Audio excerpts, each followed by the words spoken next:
Hey yo, it's your favorite N-word. This time, I'm going to be telling y'all about the Loosh Colt endeavors.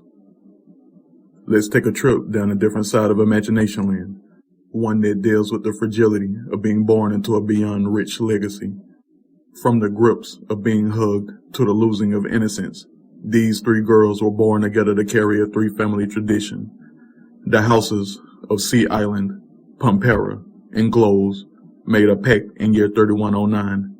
Nothing special about their year but them. They created the CPG, the Con Artist Promise Guide, a valued, humane guide between villains. They were generating an actual sisterhood and brotherhood of villains so that people would stop crookedly using one another for personal gain. Instead, they brought in the notions of being allies. Furthermore, finally solidifying the supervillain guild. Doing this ensured that the ones with different mindsets and views of the world are allowed to be who they are. Through the injustices, through disasters of nature, through disasters of the unnatural, and anything between. The family unions of two different ethnicities and one species prove that evil kind can be kind. Still won't take any shit from any entity, but kind. By that time, everyone should have had a firm understanding of what the word enemy means. Because of the CPG, it created a sense of abolishing senseless killing, so that the ones with actual enemies targeted the fiend that started the disharmony of humanity in the first place. Treating the supervillain guild as a family that will let family do what they do, but not against their own kind. Because there are all kinds of villains, there are all kinds of sources to their rage. Regardless of its disproportionate amounts, true allied bonds were beginning to form and lead villain kind down a more righteous path of humanity. Cut to present day, 80124 has a more strong base of solid syndicates, mobs, cartels, organizations, and secrets. The uniform is: cultivate a villain or lose your goals. Even evil kind knows the dopamine drip that starts when I finally get my way is the only way.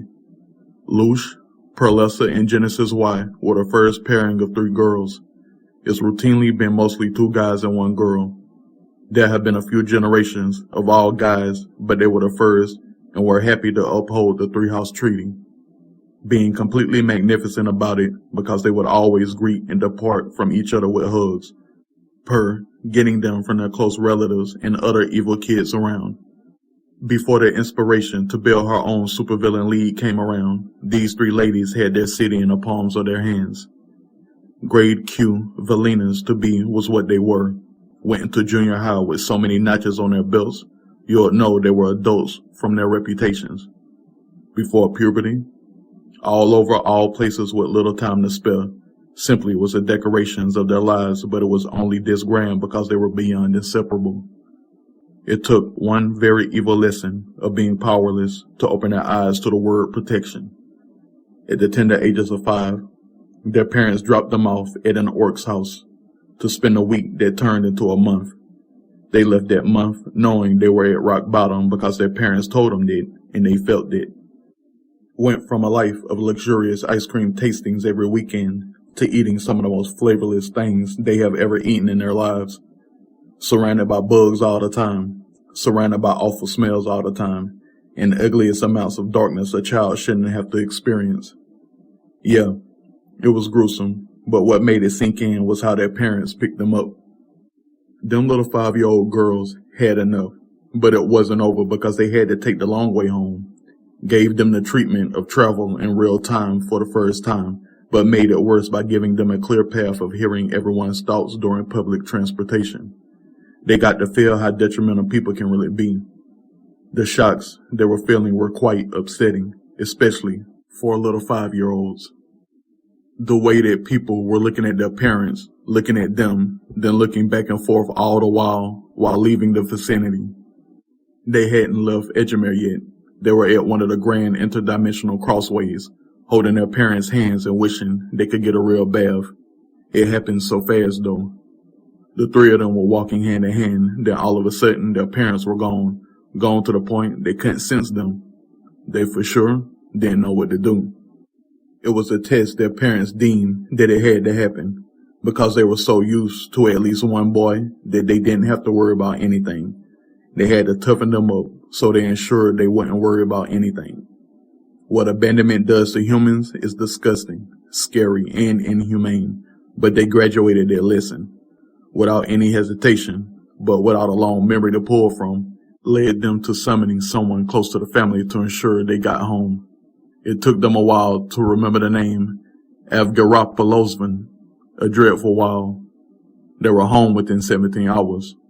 They all went to Genesis' wise place because her lineage is the god lineage that's connected to Sir Avgeropolosvan. They appeared in her living room to her parents enjoying alcoholic hot cocoa while talking on the phone with the person they had surveying them. All Genesis Y could do was scream. She screamed, "Why would you abandon me, Dad?" Their reaction was hilarious, but they quickly played it off by the mother saying it was a means of protection. They asked what does that word mean. She had to explain to them some other atrocities of the world. The atrocity of being an orphan, because if you are seen as somebody with no guardians, you're literally scrapped. She explained worthlessness to the point that they understood protection from then on out, even to the extreme of why their parents have always been so powerful to them. When the goddess in her knew they got to listen, they simply knelt down to ask, "I'm so glad y'all understand what we do as the three families. So let's get y'all a bath. Y'all want some ice cream afterwards?" The three of them begrudgingly said yes. The other two mothers were asked to get in on the bath that day. So many questions were answered, but the mothers had to instill in them that they planned on never doing another lesson like that. They believed them. Their mothers and fathers hugged them so much for so long with ice cream tastings every night for a month to definitely top it off. Then the girls flipped it on them. They started using Sir Avgeropolosvan as a means of getting around. Since they always paid him beautifully, he would do it with a smile and his energy and protected them when they couldn't. Totally ignoring their parents' wishes, but it was because of them just jumping planes from so early on that they were war veterans by the time they reached 13. They were level 5 category super beings when they hit 13. Their parents were proud, but society was always on eggshells around them. All the fucking ways because of their plethora of powers. Explosive lion, shadow ray, and a majesty wielder of time, life, mirror, and mimic. That have beyond tapped into their powers a couple of years before puberty. The word fright was something they provoked in a lot of strangers because of certain scenarios that warranted them to use as much power as possible. It got worse when they actually began having control of their powers. They always had Arrow education lit, a few times too lit to the point they had the school shut down for a day. Their parents were like, "Nah, we want them in public schooling." That's where the real warriors come from. But they were forced to go to lead academies because of scholarships on the horizon. The girls had so much fun flexing their power in those days, turned them into urban legends because they would often get in trouble for beating up grown men on the weekends. Perlessa's father used to say, "This is not for the glory of your queendom." He used to have the worst head shakes when he picked them up from officers. At least they had to finding any reason to beat the living shit out of a man jeans, right? And no, their fathers weren't bad guys to them, but they knew what they were doing. The brutality of it all had them perfectly set for high school, because that would be the first time they felt jealousy. When they were awarded a scholarship to the school of everyone's high, they didn't know that everyone they would become to hate were going to be so involved in it. On the first day of their sophomore year, there was a pep rally at the beginning of the day. It's their school's tradition to welcome in all of the new sophomores to this prestigious school their parents definitely didn't want them to be in. But guess what Loosh, Perlessa, and Genesis Y said? "How y'all gonna stop us? We grown." Rolling up to school after talking on a three-way call, driving 3 black Lamborghinis with 3 different small stuffed animals hanging from their rearview mirrors. A dragon, a snake, and a lion to be exact. After wilding and talking mad shit on a fake race to school, they all slid into their parking spots, then got out at the same time, with all of the students looking at them because they whipped in at 60 miles per hour. The kids applauded, and they thought it was going to be a great first day. As everyone was walking into the stadium, Then, there, Sir Swan was on the stage in uniform, preparing to give a speech. At that time, they didn't know how deadly their future was going to get, including him. All the words that came out of his mouth was complete garbage to the trio of mass destruction to the point they interrupted the speech. Nah, not today, not the ones. All three of them went up to talk loud. Genesis Y summoned mics and synced them with the system so all three of them could ruin the pep rally. Their parents went to sleep proud that night, knowing their daughters are controllers just like them. Some of the bad things said to shut the pep rally down. Get him the fuck off the mic. Nah, this is not that kind of world. That was true malarkey to the 100th power. You couldn't see your face while you were talking, but it looked like shit. Y'all let him say all of that? When in reality, he only spoke 5 lines of his speech. In our world, that is garbage talk. I mean, who are these kids that's going to join your so-called hero league? I heard in the past 10 seconds that squad is weak. Are you even real? Girl, he can't be real. He gotta be a hologram. Oh damn, he really real and talk like that. Nah, this can't be.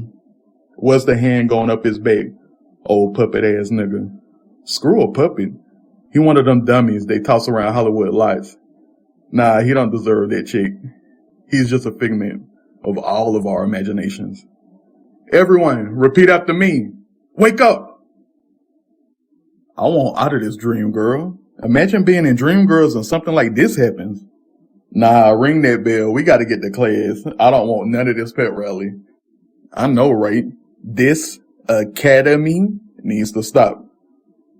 Actually, listen to me. You're all dismissed. Let's go. While leaving the stage with their mics, still talking mad shit. I'm trying to keep it together. But let me get back in my limbo because I got to get back to public schooling. That was underwhelming. If underwhelming was a musical, it would go like, ba ba ba ba ba ba. What the hell is this? Then follow it up with a niggas ain't shit line because that shit was shit. I'm going to need a nap after that. Screw a nap, I need a coma. Screw a coma. No one is leaving a pep rally. I got this. Then Loosh explodes all of the speakers in the stadium while all the students and faculty run for their lives. Moments later, the three of them could be seen on stage, looking up into the sky while talking and laughing. There were 3 write-ups that went down in history that day. Then they were forced to listen to Sir Swan's speech, along with the entirety of the school, over the morning announcements. That was when Captain Loosh was sort of born. Because when the 3 of them were sitting there, with majority of their classroom side-eyeing them, they heard Sir Swan's master plan. All 3 of them were talking telepathically about coming up with a supervillain league for all of the stars. Throughout their sophomore year, they kept seeing what Sir Swan was talking about because of everyone he was already connected to. His whole squad was there on occasion, and they got more upset as the days went by. But by Halloween, the girls were already advertising a Master Valina summer camp, where it would take place at one of the most famous summer camps, but turned it into one for villainkind that summer. The 3 of them believed that they had no choice but to come across hella villains in the making that will become ultimate. Summer camp, DeAndre Dukes, aka Dragora, would never be the same. All of them were 17, and all of them were mighty. Loosh, Pearlessa, and Genesis Y found a lot of the most special teens on the first day of that camp, doing what their parents told them to do. Assemble all of the powers, look at their auras as they mingle, then deal with their personalities. Love at first sight is universal. If all 3 of them said they liked the same counterpart and vice versa, they made a note of it. The 3 of them were basically being the casting directors of a dream team that has got to come true. The silly thing about all of this dealt with Loosh being too caught up in their thuggery to make realistic picks from the jump. But like the ads were saying a year leading up to Camp Dragora, keep it player at all times. Loosh said she would be in charge of final decisions on girls, with Pearlessa and Genesis Y deliberating on all of the guys of the summer camp. Cause if Loosh was in charge of the guys, the league would have never been made. Her words, not mine. Then it got bad because it turned into a summer camp for the ages. The girls were in charge of where the summer camp journeys would go. Camp Dragora has always been dragon-centered. With the right super chaperones, their safety will be guaranteed, but only if casualties are involved. The teens enjoyed those odds a little bit way too much, and there was the beginning of competition high. All these niggas were trying to outdo their former selves so hard. All of them went up a category level. All of that made it so that the three besties fell in love with strangers that would become their comrades, and they didn't even know it. Went from a makeshift idea to a fully fleshed out supervillain league by the third quarter of the summer camp. Looking over some of the more decorated individuals for ones that will follow through for a lifetime ultimately made the Loosh Colt endeavors. Had Loosh thinking, maybe my parents were right, and I was right to follow their advice. Her whole life, she has been doing what her father told her, 'cause she's a daddy's girl. He used to fill her head with how her family retained their name and their company. Being born into the house of Colt was a steep reputation to deal with, but she had the cheat sheet. Compared that cheat sheet against her besties, and now she's looking at people she can hold guns against the stars with. They had their family secrets and wealth to deal with, because all three of them were raised as family. This did nothing but made their parents more proud, because their generation grew up the same way. Loosh, Pearlessa, and Genesis Y saw no need in breaking 17 generations of might, business, pleasure, adventure, and protection. Now, without further ado, I present the Loosh Colt endeavors. First of the Endeavor Roundtable, Captain Loosh. 35 years of age, and so is everybody else. Of German descent, hailing from the house of Sea Island through the house of Colt. Been explosive since her younger ages. Being able to combust a can of gasoline was where she started. Kept training it until she was able to do it from 50 feet away. From there, her path to Category 5 by 13 years of age was easy. The damage truly began when she could first hybrid transform. Whatever she asked Genesis Y to do became permanent, as it was seen every time she would transform. She would have cornrows instead of a mane, just to make sure everyone understood how hardcore she was before she was face to face with any enemy. That was always the defining feature of her reputation. If that line has cornrows, leave. Captain of the Loosh Colt endeavors. Galactic class gunwoman, strategist, and one-woman army Valina. Superpower is Explosive Lion. Second of the Endeavor Roundtable, Pearlessa, of Ghanaian descent, hailing from the house of Pompera. For those who remain ignorant to the shadows, she'll remind them before their doom. As creepily quiet as it should be, this family of shadow wielders have one distinctive thing they do better than any other lineage: creating 100% shadows in broad daylight, giving them access to the shadow realm at all times. The kind of danger that is absolute to the fucking power. Imagine someone just randomly asking you for directions, and the second you look away to think about it is the second that person changes into a shadow, then touch your forehead, to you forever being lost unless somebody breaks the shadow possession. Good luck on figuring out who is under Pearlessa's control. Head of operations of the Loosh Colt endeavors. Galactic class assassin, gunwoman, and one-woman army Valina. Superpower is Shadow Ray. Third of the Endeavor Roundtable, Genesis Y, of African Inuit goddess descent, hailing from the House of Glows, a lineage of Edgemere that has existed for 27,000 years, belonging to Ovinia's Kiln, a legendary coven that originally belonged to dragons and created by Ovinia herself, a glorious pink dragon. Too glorious to the point she had a bounty on her head for eons, but it was in how she finally was happy with her existence and was ready to move out of existence. After her dying breath, the dragons used her to make the coven. Eventually, Wisps were brought into it, and that's how Genesis' lineage got involved with them. Genesis herself often has to answer the question, Genesis why? Ovinia's spirit told her, you will be the one to bring our covenant to a new existence. Out of the entire lineage, Genesis Y is the 25th wielder of her as a spirit dragon. The secret weapon of the Loosh Colt endeavors. Galactic class white mage of Ovinia's kiln. Gun woman and one woman army Valina. Superpowers are Magistry. Categories time, life, mirror, and mimic.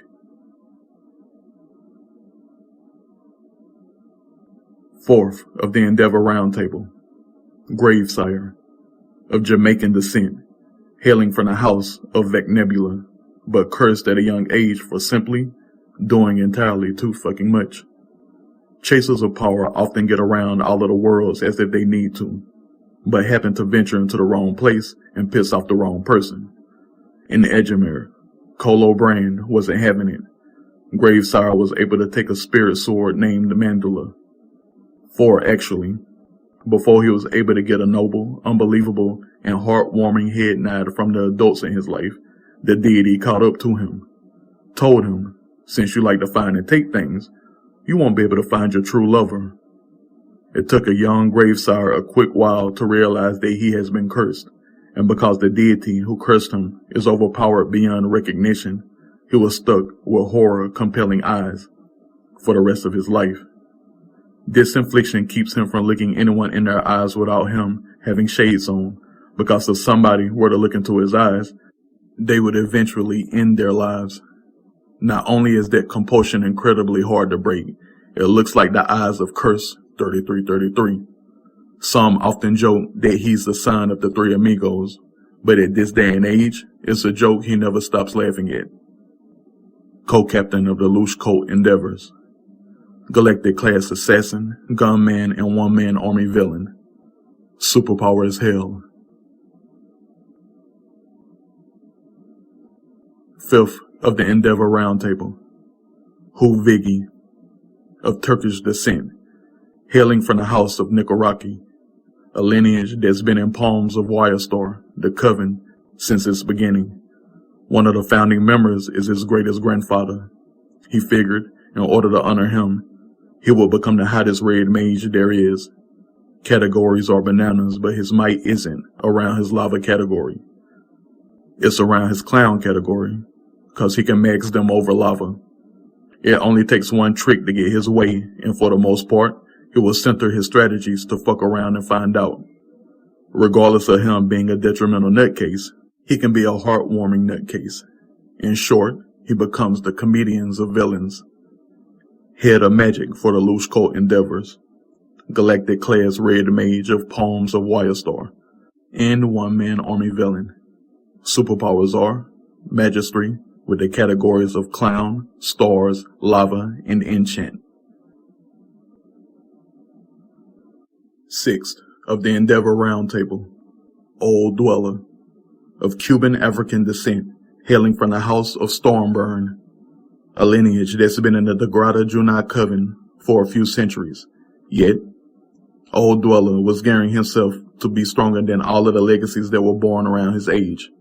A cheat sheet was provided to him around his 7th year in life. This cheat sheet led him to getting blessed by the green moon of Edgemere. In his 7th year of life, before he would come into his powers, he was already showing one of his father's categories, vegetation. He vegetated right into a spot the cheat sheet said would be a strong indicator that he could get the attention of the moons. At the time he did it, the green moon was over his sight range. He looked at it, and it kept looking at it, to harness its might, so he could sprout some 4-leaf clovers as if that would be enough to get its attention. It was. It laughed to itself, looking at a little human boy paying it homage. Then it made itself appear as a female. She grabbed his hand because his focus had to be kept during trying to get its attention. Out of his eyes, then out of his body, green rays shot out until his whole body became a source of green light. In short, he was awarded the green enchant, simply because his determination to gain power was adorable to it. Jump to nowadays, He wouldn't have been able to do that because he's completely covered in tats. Head of Customs for the Loosh Colt Endeavors. Galactic Class Black Mage of the Degrada Junai. Helper and one-man army villain. Superpowers are Magistry. Categories are Magic Carpet, Black Hole, Energy, and Graffiti. 7 of the Endeavor Roundtable. Eventus, of Icelandic descent, comes from an unknown family, but knows way too much about power. His code name is a testament to it because summoning a field of heaven is first nature to him. Power stays coursing from his body because his parents provided him the power gene. Ever since he was 5, there's been an air about him, one of the peaceful vibes that usually leaves him unbothered. It was always hard for him to train his powers for the detrimental side of reality, so it took him time to develop them regardless of him always coursing with power. Meeting Loosh, Pearlessa, and Genesis Y finally helped him to a righteous path of might. This inadvertently gave him his halo and wings. Because they showed him the light, he became enamored with locales and the dossiers around him. Head of Forming for the Loosh Colt Endeavors. A Galactic-class Gundam pilot, archaeologist, and villain helper. Superpower is Heaven. 8th of the Endeavor Roundtable. Ozanato, of Cuban descent, hailing from Club Everywhere, a small guild of thieves that travel the stars while keeping it player. He was an orphan. He grew up entirely hard, but always had a sense of humor. The world never defeated him. It was his saving grace, because the people that scooped him up were all about the sense of humor too. Because what comes with laughter is a feeling of comfort and trust. To abuse that means they can get anywhere they desire. Yet they weren't the betraying kind of thieves. Their millions speak for themselves, and more than 60% of that revolves around stealing bounties. Ozanato was able to bring that to the table, and was one of the beginning reasons why the Loosh Colt Endeavors were awarded their first 10 millions. Head of Travel for the Loosh Colt Endeavors. Galactic-class thief, archaeologist, and one-man army villain. Superpower is Astronomy. 9th of the Endeavor Roundtable. AOJ, of Japanese descent, hailing from the house of Omagenzi, a lineage with a psychic reputation that's rather off the radar. They believe in the Utopia Protocol, but also believe in abusing their powers. Softly, tapping into another person's psyche is their key to surviving under the radar. From molding societies, to reinventing themselves, to moving around the most sneaky. They have survived the test of time without ever getting caught. Controlling such power, with enjoying every ounce of it, is quite difficult because the whole notion of humanity and world domination is a very strong gene most cannot counter. But they do. It's a secret AOJ hasn't told any of them, but because she tells them all of the warnings all of the time, it's very hard to even harm one of them. Besides, she's the lead singer of our band called The Killers. An easy party-hardy girl will always have a seat at the table. Head of Education for the Loosh Colt Endeavors. Galactic-class medium, psychic, and one-woman army Valina, when she's not being a guitarist and the lead singer of The Killers. 10th of the Endeavor Roundtable. Critical X, of no chill descent. I kid. But of Afghani descent, of a traumatic beginning. He triumphed all to be a villain no one can say no to. The world showed him atrocities of a lot of things from all directions. Lost in Space parents was the first blow. Being in a 3-year coma, bypassing years of his childhood, was the second blow. The orphanage he was assigned to was the final blow. Fuck that! All he needed was that. The man he caught shouting his frustrations away in an alley was his awakening.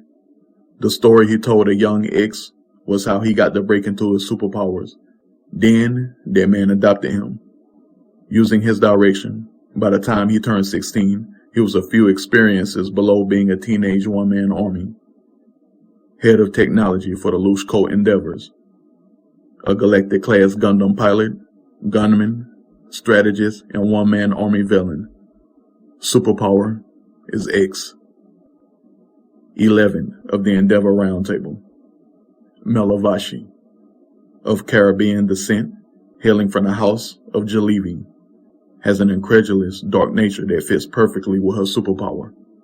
Poi Poi, the Hive superpower, consists of 17 different powers, with her lineage sticking to it, as well as the power suit life.